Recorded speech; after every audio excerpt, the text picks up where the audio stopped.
vamos a conversar con un candidato a presidente para las elecciones del año que viene. Se trata de Javier Milei. Javier, querido, ¿cómo estás? ¿Qué tal, Carlos, querido? Siempre es un placer y un honor hablar contigo. Igualmente para nosotros. Bueno, obviamente los temas están sobre la mesa, ¿no, Javier? ¿Hay arreglo para todo esto? ¿Se le puede entregar un horizonte, un escenario de esperanza a la gente que está tan mal, tan caída, tan preocupada? Sí, claramente esto tiene solución, pero eso implica hacer un giro de 180 grados para la lógica de la política argentina. La política argentina nunca tuvo la voluntad de sembrar las semillas del árbol que dé sombra y proteja a las generaciones futuras, pero se puede hacer. Hubo una generación que lo hizo, digamos, fue la generación del 37 que se plasmó en la Constitución de Alberdi en 1853, puesta en funcionamiento en 1860, y que en 35 años nos hizo el país más rico del mundo. Después empezamos a abrazar el socialismo. Ya sabemos cómo terminó. ¿Y se puede repetir la experiencia? Está claro, digamos, que parecería que peor que lo que la Argentina era en 1850, no se puede estar, digamos, poco menos que un desierto bárbaro, analfabeto, poco poblado. Parecería que peor que eso no se puede estar. Si lo hicimos en ese momento, ¿por qué no lo vamos a lograr ahora? Pero tenemos que decidirnos a abrazar las ideas de la libertad. Y el tema es muy claro, las ideas de la libertad implica también saber que vas a estar tomando un riesgo. Si me lo permitís, te lo cuento con un pasaje de la Torá. Sí, claro, cómo no. Nosotros estamos acostumbrados a ver la salida del pueblo judío de Egipto como con una situación donde Moisés golpea el báculo y se abre el mar. Y cuando vos lees la Torá con el Talmud, que son las interpretaciones de los rabinos y el debate de los rabinos, en realidad la historia verdadera no fue así. En rigor, o sea, Naxón, que era príncipe heredero, que se tira al mar y no se abría, y seguía adelante y no seguía. Y, ¿me comprendés? Del otro lado estaba la libertad. Y si te quedabas de ese lado, eras esclavo de Egipto. Y sin embargo, hasta que el agua no le tapó los ojos y aún así siguió adelante, hasta ese momento no se abrió. Es decir, ¿qué quiere decir? Que vos, si querés ser libre, también tenés que saber tomar el riesgo, porque en el fondo, mira, yo que tuve la dicha de poder visitar San Francisco y estuve en Alcatraz, cuando vos haces todo el recorrido, la última parte es donde ellos tenían la cancha de básquet, el gimnasio, todas las actividades recreativas, y que justamente da a la bahía de San Francisco. Y una de las cosas que te dice es que era el lugar más doloroso para los recluidos. Claro. ¿Por qué? Porque mientras que ellos estaban encerrados, veían cómo prosperaba San Francisco. Bueno, es decir, esa es la realidad. O si no, cito a Mariano Moreno, prefiero una libertad riesgosa a una esclavitud tranquila. ¿Y cómo se transmite eso? Porque, digamos, el comprometer el riesgo que la sociedad debería aceptar para ir en busca de esa libertad ha sido tenido, por lo menos en la época de la que yo tengo memoria adulta, digamos, como impolítico frente al hecho de ganar elecciones. ¿Hola? Sí, te escucho, Javier. No sé si vos me escuchaste a mí. Se cortó y no escuché la última parte. No, te decía, ¿cómo se hace desde tu lugar, cómo se hace para explicarle esta metáfora que vos usaste con nosotros a la sociedad para que asuma un riesgo cuando yo, por lo menos, desde que tengo memoria, recuerdo que es muy impolítico, digamos, pararse en una tribuna política a tratar, entre comillas, de venderle riesgo a la gente. La gente no está muy inclinada, por lo menos desmentime, es lo que yo recuerdo y tengo memoria, digamos, de que tengo uso de razón, a comprar riesgo. No, la gente quiere es más bien comprar seguridad. Eso es cierto, pero te voy a pasar 3 referencias. 2 de la Torá y una de mi nuevo paper. O sea, te voy a estar adelantando mi nuevo paper académico. Por un lado, te cuento algo.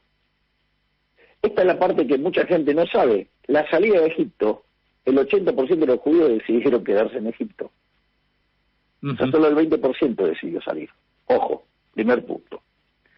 Segundo punto, cuando Moisés está guiando al pueblo judío en el desierto, en el medio tuvo un montón de revueltas. O sea, con lo cual digo, o sea, tampoco es que es un camino tan fácil. O sea, aún los que salieron, ¿sí?, y lograron la libertad, hicieron conspiraciones y se rebelaron. Y ahora viene la parte interesante. Bueno, eso en realidad es lo interesante. Ahora digo, yo voy a contar mi paper, que es una...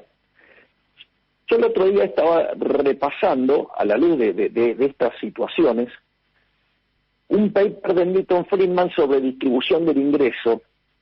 Y lo que Friedman hace es demostrar que cuando vos tenés una sociedad y tenés un grupo que tiene bajos ingresos y otro grupo de altos ingresos, en realidad eso está correspondido con los riesgos que toma cada grupo. Suponete lo siguiente, si vos vas al casino todos los días, ¿qué vas a pasar? Vas a perder, ¿sí? Probablemente, lo más seguro es que pierdas, sí. No, pero aparte lo haces ad infinitum, vas a perder, porque el negocio del casino es ese. Es decir, el casino tiende siempre sobre el límite probabilístico. ¿Esto qué quiere decir? Que si vos tomas un conjunto de agentes muy aversos al riesgo, van a ir a un equilibrio de bajo de retorno, o sea, de bajo ingreso.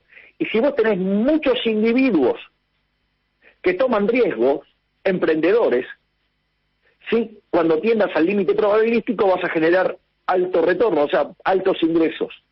Correcto. Vos fíjate, aquellas sociedades, digamos, que quieren el Estado presente, quieren que siempre, digamos, todos los seguros. Mirá, sabés que hay un lugar que donde te dan casa, comida, te permiten estudiar, hacer ejercicio, todo. Se llama cárcel, pero la verdad que no está bueno, ¿no? Por eso volvemos a casa de Catás. Claro, lo que ocurre es que, digamos, la gente fue convencida por un goteo, digamos, interminable, un machacar, un martilleo, digamos, interminable, también desde que yo tengo memoria, de que no es aceptable... ¿Perdón?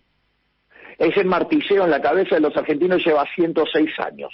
Bueno, correcto. Y ese martilleo es que no es aceptable que la riqueza sea desigualmente distribuida. Y acá te pido me corrijas si no es así, la condición de la generación de la riqueza es que sea desigualitaria. Justamente, sino cuál es el incentivo.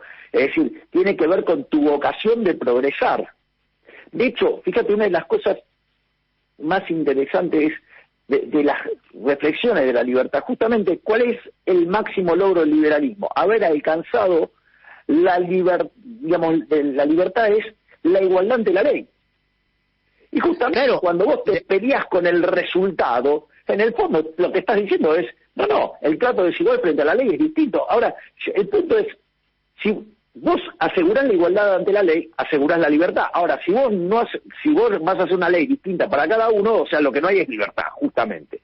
Para que quede claro, Javier, y que no se me malentienda, lo que ocurre en las sociedades que aceptan el principio sine qua non de la generación de la riqueza, que es que la riqueza, la distribución de la riqueza es siempre desigualitaria. Lo que ocurre en esos lugares es que la riqueza que se crea es tanta que la diferencia entre los más ricos y los menos ricos no es visualmente visible.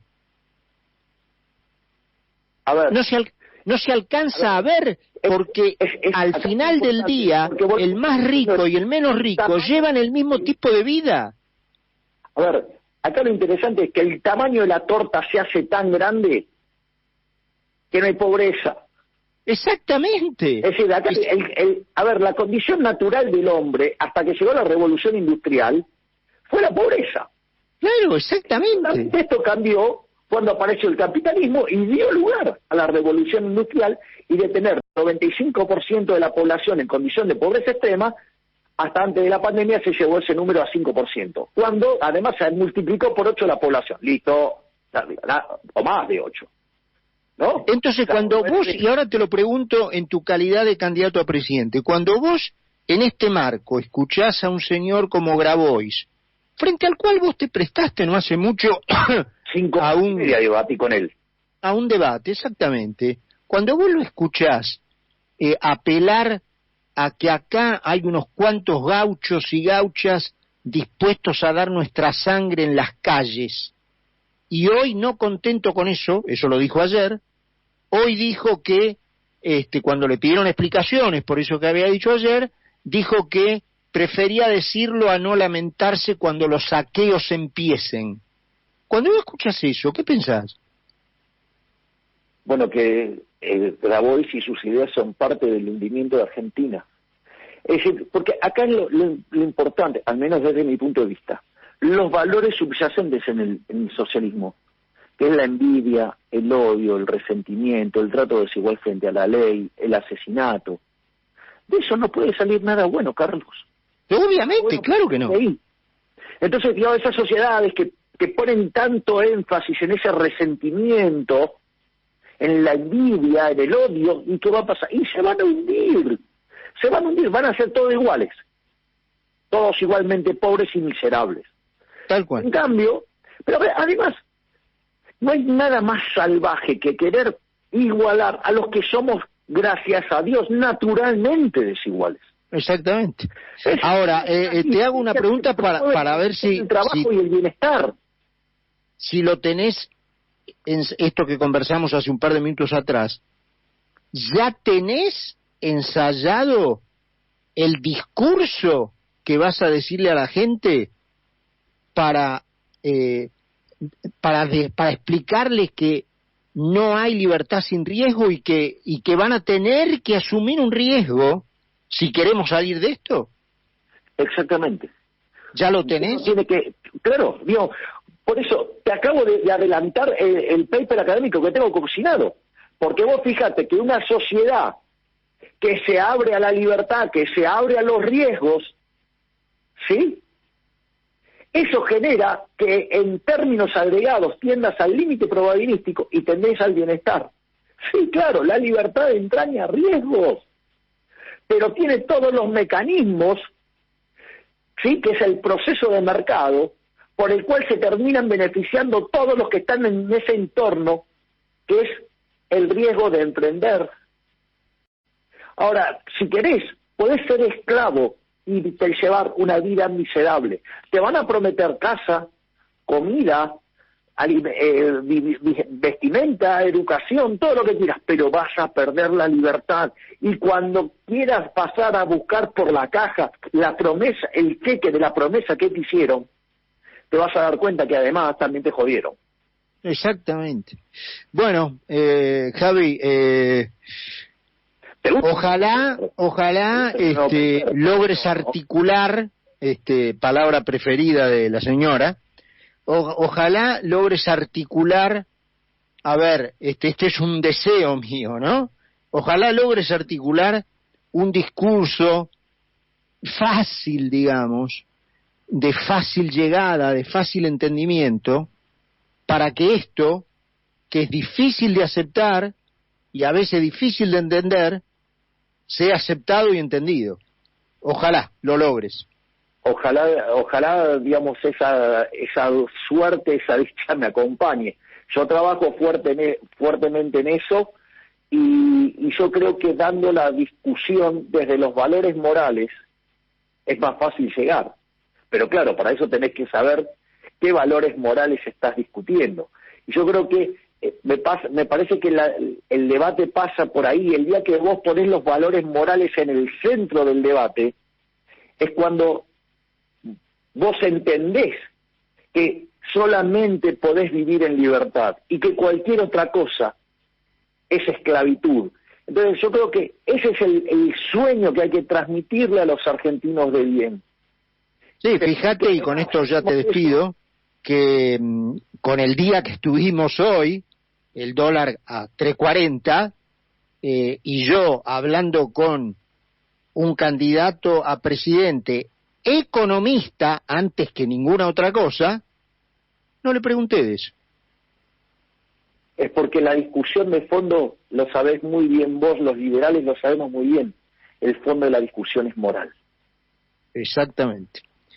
Javi, bueno, ojalá, repito, logres plasmar un discurso político, digamos, porque en definitiva en esa arena se termina discutiendo todo, fácil, rápido, cortito, concreto, al grano, para que, bueno, porque hay mucha cabeza de termo, ¿viste? Así que abrazo grandote, pero, querido, y gracias como siempre por estos minutos. Ese no es motivo para dejar de pelear, es un motivo extra para pelearla más. Está muy bien. Abrazo, los queridos. Abrazo grandote. Javier Milei con nosotros.